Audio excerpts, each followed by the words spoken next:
Dans la France entière avec une pratique sportive, mais j'avais encore jamais eu le plaisir. Pour que le sujet du handicap fonctionne, il faut d'une part que on travaille sur ce qu'on appelle les risques subjectifs, c'est-à-dire tout ce qui touche aux stéréotypes et aux biais décisionnels, c'est-à-dire aux idées toutes faites qu'on peut avoir sur le sujet du handicap, mais au-delà sur toute forme de diversité et de singularité.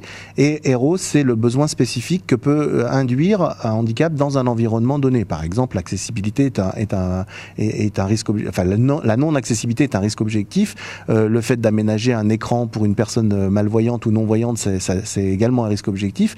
Et finalement, on revient à ce qu'on a évoqué précédemment, c'est-à-dire que tout ça, c'est un rapport de prise en compte du besoin spécifique de quelqu'un qui est hors norme dans une société particulièrement normée. On a tous à un moment donné de notre vie, on est tous à un moment donné de notre vie en situation de handicap. Tout le monde. Même les gens qui ne sont pas handicapés. Il vous manque une compétence, vous avez des lunettes, vous venez d'arriver dans une entreprise, vous avez un problème personnel ponctuel, etc., etc.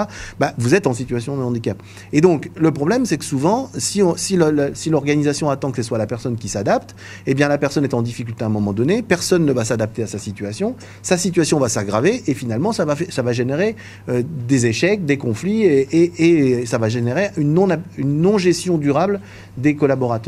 Moi, qui suis chef d'entreprise, j'ai qu'un intérêt, c'est que mes collaborateurs, ils fonctionnent, ils soient en capacité de produire et de fabriquer ce pourquoi ils sont dans mon entreprise dans la durée. Et qui plus est, si jamais je fais attention à leur singularité, on va générer des relations de confiance, des relations de solidarité.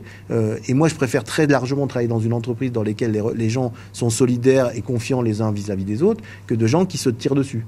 Parce que je trouve que finalement, on y est gagnant. Moi, je rentre chez moi le soir, je me sens mieux si jamais j'ai des gens qui ont passé une journée correcte que si jamais ils ont été tous en difficulté.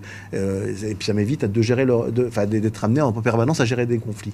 Donc finalement, travailler sur le handicap, c'est juste prendre en compte la singularité des personnes au bénéfice de l'ensemble des collaborateurs de l'entreprise.